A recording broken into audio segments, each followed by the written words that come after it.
Nuestro tema de hoy, el sermón, el mensaje, se llama Recibir Salvación. Recibir salvación. Espero que ustedes se sientan al finalizar el sermón realmente tocados, porque alcanzamos a comprender lo que he tratado de explicar. Por un lado tenemos a un Dios maravilloso y por otro lado humanos con grandes necesidades. Y esa extraña combinación que hace actuar a Dios por su gracia es para alcanzarnos a cada uno de nosotros. Déjenme empezar con una historia que leí acerca de un científico que participó en un experimento nuclear. Él nos narra la siguiente anécdota. Por medio de un reactor nuclear se hacían hacer salir por una abertura partículas guiadas hacia compartimientos donde se medían las características nucleares de diferentes materiales. Tales partículas de alta energía no podían verse, pero debían ser controladas con mucho cuidado para evitar que causaran daño. Un día, un limpiador entró mientras estaba trabajando y disgustado dijo: "Son todos unos mentirosos, pretenden estar haciendo algo importante. Pero a mí no me engañan, yo sé que sí. Algo no se puede ver, algo no se puede oír, algo no se puede probar, oler o tocar, no existe". Esta actitud descartó la posibilidad que tenía de aprender que hay mucho de valor que no se puede reconocer por medio de nuestros 5 sentidos. Con esa frase descartó la posibilidad de que exista la fe. Hebreos 11:1 nos dice: es pues la fe la sustancia, la certeza. Es pues la fe la certeza de lo que se espera, la convicción de ¿qué? De lo que no se ve. Aparentemente la fe no tiene posibilidades de existir. Por otro lado, es muy común entre los creyentes pensar que la fe es lo más importante de nuestra vida cristiana. Por ella somos salvos, somos justificados. Sin fe es imposible agradar a Dios. Hay cristianos que buscan crecer más y más en la fe hasta que un día puedan mover montañas. Pero déjenme decirles que la fe en sí misma no es el fin, no es lo que salva, es un medio. Sí, si ponemos atención, leemos Efesios 2:8, que nos dice: por gracia sois salvos por medio de la fe, por medio de la fe. Podemos ver que la gracia es la motivación de Dios para salvarnos. Y Dios usa la fe como medio para obtener esa gracia o darnos esa gracia. Esto nos confunde un poco porque siempre hemos creído que la fe es la que nos salva y como lo hemos oído muchas veces, lo damos por hecho. Déjenme ponerles un ejemplo y espero que con este ejemplo nos aclare la situación. Si alguno dice que va a lavar su auto con manguera, ¿pensaríamos que la manguera lavó el auto? No, la manguera no lavó el carro, sino el agua. En realidad, la manguera fue el medio que él usa para hacer llegar el agua hasta el auto. Pero él puede usar otros medios como una cubeta, un balde, una jerga, lo que ustedes gusten o manden. El medio es secundario. Lo importante es realmente que llegue el agua al carro para que lo limpie. Y entonces la gracia sería la motivación que me hace lavar el carro. ¿Por qué lavo el carro? Porque está muy sucio, o como un vecino que acaba de estrenar y quiere lavar el carro para que se mantenga limpio, porque no soporta la suciedad. Así que tendríamos 2 posibilidades de motivos por los cuales lavar el carro. Dios se ve movido a misericordia por su gracia. Él se dispone a lavar al pecador, motivado por él mismo, por su forma de ser, usando una manguera llamada fe. Y el agua el agua que limpia el carro es Jesús. Hechos 4:12, en la versión La Palabra, Biblia La Palabra. Ninguno otro puede salvarnos. Aquí no está hablando de la sustancia que no se ve. Aquí está hablando de alguien. ¿Se dan cuenta? Ninguno otro puede salvarnos. Pues en la tierra no existe otra ¿qué? Persona. Está hablando de alguien, de una persona a quien Dios haya constituido autor de nuestra salvación.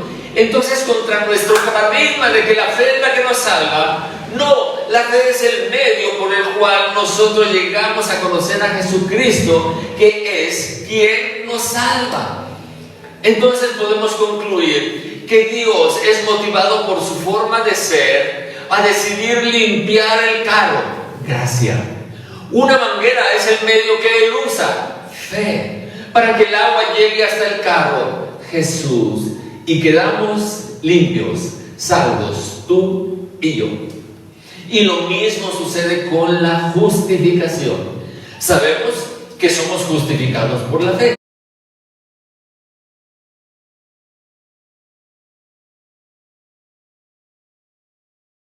Si yo les preguntara, ¿por qué somos justificados? Por la fe. Sí, muy bien. Vamos a leer Romanos 5:1. Tienen ustedes toda la razón. Justificados, pues, por la fe. Claro que tenemos justificación por la fe. Y por esta fe tenemos paz con Dios por medio de nuestro Señor Jesucristo. Dios, motivado por su forma de ser, gracia, usa un medio, la fe, para que nos impute la justicia de Cristo y obtengamos el beneficio de estar en paz con Dios, justificados. Romanos 5:2 nos aclara o nos hace un poquito de más bolas, por quien también tenemos entrada por la fe a esta gracia en la cual estamos firmes y nos gloriamos en la esperanza de la gloria. Parece ser que es la fe la que nos mantiene firmes en las pruebas y en las dificultades. Y a veces hasta lo predicamos y lo creemos y lo decimos. Debes de tener fe. Tienes que tener más fe para vencer. Porque tenemos el paradigma de la fe y es fácil interpretar que la fe es la que nos permite la entrada a la gracia de la justificación. Pero algo que les he dicho y que se lo repito, mis amados hermanos, es que nos conviene usar diferentes versiones bíblicas, porque si tenemos algún paradigma usando otra versión, nos podemos dar cuenta si este paradigma nos está cegando a otra verdad. Romanos 5:2, pero ahora en la versión Dios habla hoy. Miren qué diferente suena. Pues por Cristo hemos podido acercarnos a Dios por medio de la fe para gozar de su favor y estamos firmes y nos gloriamos con la esperanza de tener parte en la gloria de Dios. ¡Qué precioso versículo! Aquí no me está hablando de la fe, aquí me está hablando del autor de la fe, que con su vida, que cada segundo, cada minuto, cada hora, cada día, cada semana, cada mes, cada año, fue una vida agradable a Dios y fue tan perfecta que su justicia me es imputada como si fuera mía. ¿No resulta mucho más fácil comprender que Pablo pone el énfasis en Jesucristo? Él es el camino al Padre. La fe es el medio. Solo Cristo Jesús nos imparte su gracia. ¿Cuál es el medio? La fe. Recuerda, podría ser una manguera, una cubeta, un balde o una jerga.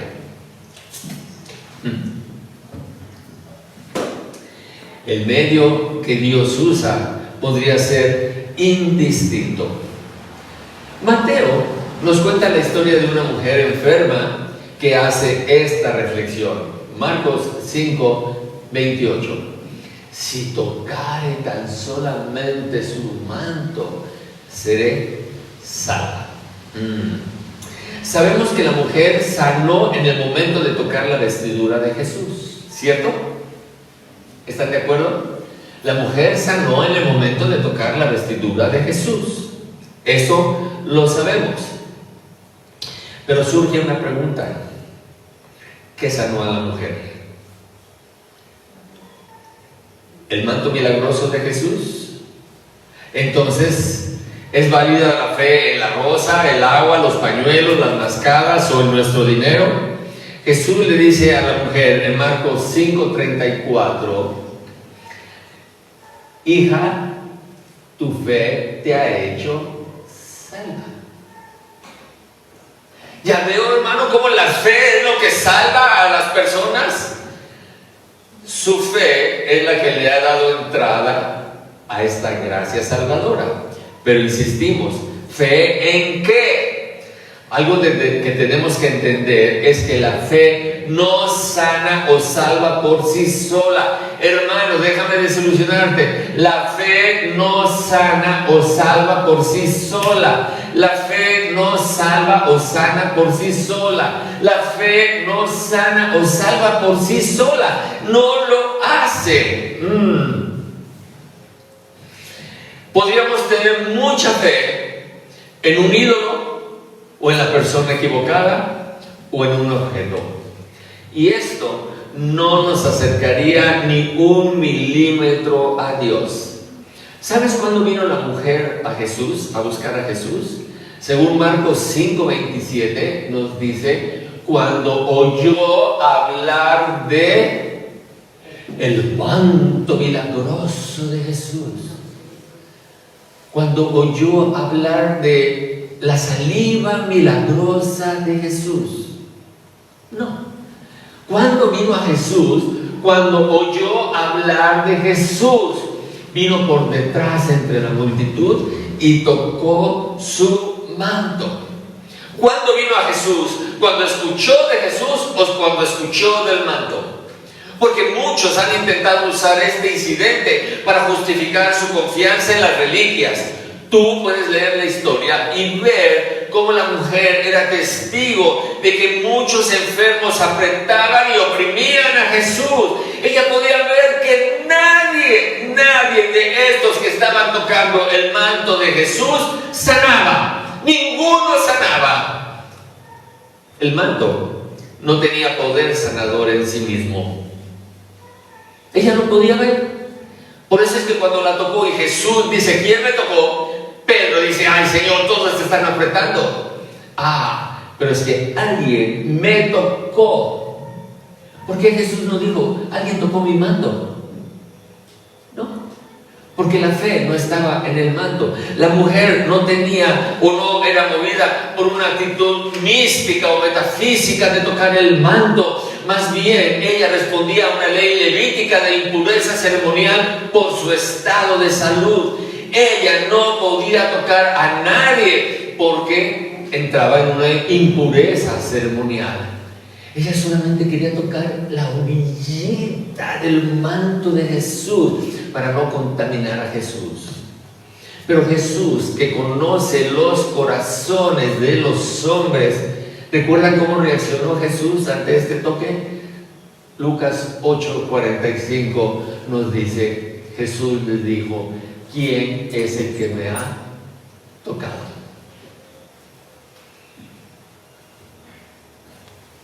Él no preguntó, ¿quién tocó mi manto? Sino él preguntó, ¿quién me tocó? Solo la mujer tocó a Jesús con fe. La fe es la llave que abre la puerta de gracia y te permite estar firme en esperanza de la gloria de Dios. Les estoy leyendo los versículos que ya hemos escuchado. En ocasiones, al leer no le damos importancia a los pequeños detalles que hacen una gran diferencia. ¿Qué es lo que te mantiene firme en la tribulación? ¿Qué es lo que te mantiene firme en la tribulación? ¿Qué es lo que te mantiene firme en la tribulación? Todos diríamos, la fe. Mi amado hermano, vamos a ser francos. Tú y yo sabemos lo frágil que es nuestra fe, lo débil que es nuestra fe. Creemos que tenemos una fe fuerte y firme, dispuesta a soportar cualquier prueba. Cuando todo está bien, con mucha fe declaramos el Salmo 46:2 y decimos: por tanto, no temeremos aunque la tierra sea removida. ¡Ay, qué fe tan grande tenemos! Somos hombres y mujeres que ante un pequeño temblorcito se poncha nuestro globito de fe.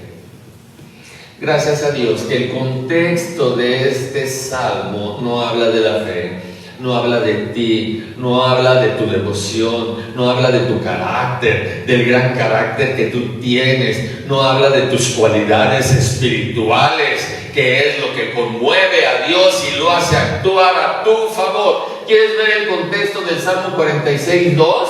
Muy bien, vayamos al Salmo 46:1. Dios es nuestro amparo y fortaleza, nuestro pronto auxilio en las tribulaciones. ¿Quién es el que nos mantiene en nuestras tribulaciones a pesar de que nuestro globito de fe se ponchó? Es Dios, porque Él es nuestro amparo. Porque cuando caemos débiles y derrotados, Él es nuestra fortaleza. Cuando clamamos a Él y decimos: Señor, ayúdame, Él es nuestro pronto auxilio en las tribulaciones. El Salmo describe a Dios, sus cualidades, su grandeza, con la cual te ampara, te fortalece, auxilia. No habla de ti, de tu fe, ni de cómo evitar la tribulación, sino que te dice: cuando venga la tribulación, Él será tu pronto auxilio. Aun cuando tu fe no llegue a granos de mostaza, sea como una caña cascada o un pábilo que humea, Él estará siempre ahí. Salmo 55:22 nos dice: echa sobre Jehová tu carga y Él te sustentará. No dejará para siempre caído al justo. Si Dios respondiera a nuestra fe, el justo seguiría caído. Él no sería nuestro amparo ni fortaleza. Él no vendría en nuestro auxilio. Una y otra vez Jesús le recriminó a sus discípulos su poca fe. Por ejemplo, después de calmar la tormenta, por pensar en que hablaba del pan, no se les había olvidado los 3,000 y los 5,000, por los afanes de la vida. La gracia de Dios siguió obrando en la vida de estas personas. Perdieron la fe y no pudieron ayudar al joven endemoniado. Hombres sin fe, en los cuales la gracia de Dios siguió trabajando. Ya leímos que en su gracia, y solo en su gracia, en Cristo estamos firmes y nos gloriamos en la esperanza de la gloria de Dios. En el siguiente versículo, Pablo lleva al máximo la presencia de Cristo en Romanos 5:3. Y no solo esto, sino que también nos gloriamos en las tribulaciones. ¿Qué es lo que hacemos en las tribulaciones? ¿Nos gloriamos? Yo no tengo fe para gloriarme en las tribulaciones. ¿Saben cuándo me glorio? Cuando en las tribulaciones la presencia de Dios está ahí para sostenerme, no por mi fe, sino por su forma de ser, sabiendo que la tribulación va a producir paciencia. ¿Qué fe podría tener Pedro después de negar a Jesús 3 veces? ¿Se han imaginado la fe de Pedro? ¿Gigantesca, fuerte, sólida o totalmente ponchada? ¿Cómo se imaginan a Pedro después de la resurrección? Cuando escuchó de la resurrección: ¡ay, ojalá se presente Jesús en estos momentos! Quiero un encuentro con Jesús. O se sentía avergonzado, triste, deprimido, había sido un fraude con aquel, su señor, y ahora él de seguro tenía dolor, vergüenza, arrepentimiento, mucha tristeza, hasta un poco de temor de encontrarse con su Jesús. Confiaba que Jesús no lo había escuchado. Ay, espero que no me haya escuchado. Pero una buena tarde, en una comida, nos encontramos a Jesús restaurando el corazón de Pedro, restaurando su relación, restaurando el significado de su vida con una hermosa tarea de apacentar corderos y ovejas de Jesús. Qué bueno que la responsabilidad de restaurarlo no dependía del ánimo, fe y esperanza de Pedro, seguiría ponchado, sino de la gracia de Jesús. Hay algo en la presencia de Cristo que nos da esperanza. Cuando los montes se van al corazón del mar, cuando braman y se turban las aguas, aun cuando los mismos montes tiemblan a causa de su braveza, su presencia será tu gloria en la esperanza de la gloria de Dios. Todos hemos oído hablar de Job, ¿cierto? ¿Alguien no ha oído hablar de Job? Creo que todos conocemos la historia de Job. Un hombre con una vida recta delante de Dios, que se sentía Dios tan complacido de él, que le dijo a Satanás: ¿no has considerado a mi siervo Job? Qué bendición que Dios hable de ti así, ¿no te parece? Regularmente es Satanás quien le dice a Dios: ¿ya viste a José Alberto? ¿Ya lo viste? Bueno, al final de la historia, Job recuperó el doble, pero no era propiamente un hombre de fe. Job 3:25 nos dice: porque el temor que me espantaba me ha venido y me ha acontecido lo que yo temía. En realidad él no era un hombre de fe. Decía que lo que había temido era lo que le había venido. Yo estoy seguro que tú conoces esta historia de Job, pero déjame contarte, después de tomar tantita agua porque ya no puedo hablar bien, la historia de un Job moderno. Este Job moderno se llama Spafford. Aparte de Erika, ¿alguien ha escuchado de Spafford? Es un Job totalmente contemporáneo. Él perdió a su único hijo varón, hizo una mala operación financiera y una gran fortuna se le evaporó. Meses después, gran parte de sus bienes personales fueron consumidos por el gran incendio de Chicago.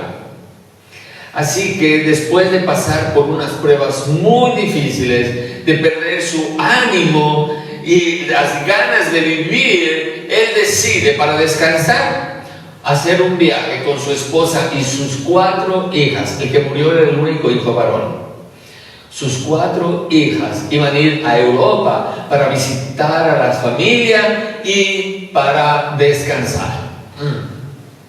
Debido a un problema que tuvo con el incendio que acababa de pasar, sus 4 hijas y su esposa se adelantaron en este viaje. En el transatlántico, esta historia tú la puedes leer, buscas en Google y la puedes leer. En el transatlántico que viajaron, fue embestido por un buque y el barco se hundió en menos de 12 minutos. La esposa logró sobrevivir y desde Gales le envió un telegrama a su esposo con estas palabras: recibí salvación. ¿Qué he de hacer? ¿Te imaginas el dolor que había en el corazón de esta mujer?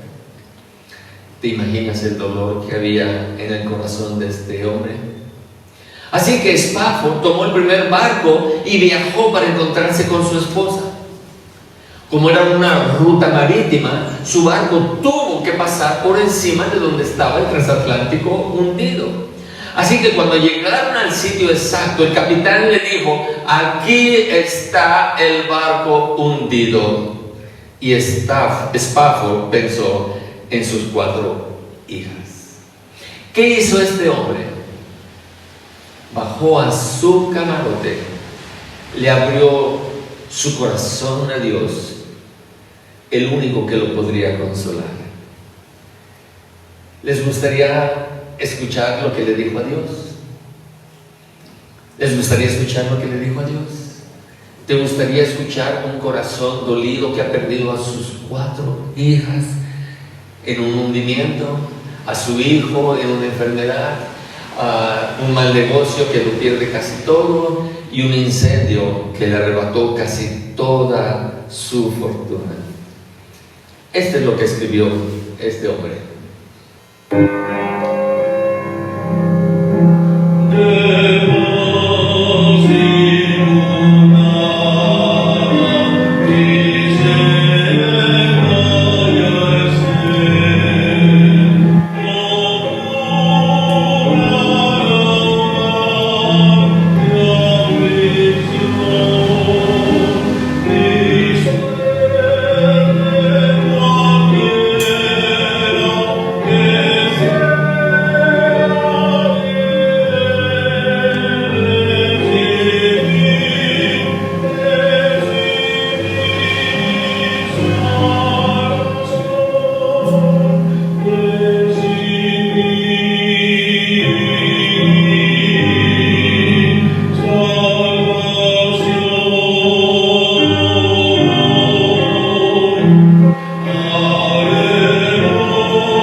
Hombre de fe, sin duda hombre de fe. Pero la fe era el medio por el cual él llegó a los brazos de Jesús. Se sentó en sus piernas y Jesús enjugó cada lágrima. Él no se abrazó a la manguera como diciendo, tú me tienes que sostener. No. Él dejó que su corazón fuera limpiado por el agua que recibía a través de la manguera. A veces nos confunde tanto esto de la fe, que tenemos fe en la fe. Pero la idea no es que tengamos fe en la fe. La idea es que tengamos fe en Jesús. Esta fe lo llevó al amor de Jesús. Y el amor de Jesús, a diferencia de lo que pasó con Job, le permitió seguir firme en las pruebas. Porque con el tiempo tuvo 3 hijos más con su esposa. Entre ellos un niño y 2 niñas. Y el niño murió. Pero esta fe que había recibido y que lo llevaba al corazón mismo de Cristo, le hizo que al final de sus días él viviera en Israel y pusiera ahí un ministerio de ayuda hacia la gente pobre. Invirtió casi todo su dinero. ¿Recuerdan que Job recibió el doble? Él invirtió todo su dinero por amor a su Señor. Así que no es la fe la que nos sostiene, es lo que nos llega por medio de la fe. Aferrémonos a Jesús, porque la fe no va a producir el consuelo que muchas veces vamos a necesitar. Es Jesús el que nos salva, nos justifica y nos perdona. Bendito sea Dios. Te damos gracias, Señor, porque tú eres nuestro consuelo. Porque no es la fe nuestro compañero que camina a nuestro lado. La fe es la que nos permite, Señor, seguir tus pasos, ser levantados, ser consolados, ser bendecidos con tu presencia. Ayúdanos, Señor, como seres humanos a comprender esta pequeña, gran diferencia, que eres tú el objeto de nuestra fe y no es la fe el objeto de nuestra fe. Bendito sea, Señor, por tu compañía, por tu presencia en nuestros corazones, que nos hace nuevas criaturas. Te agradecemos, Jesús. Bendito seas. Amén.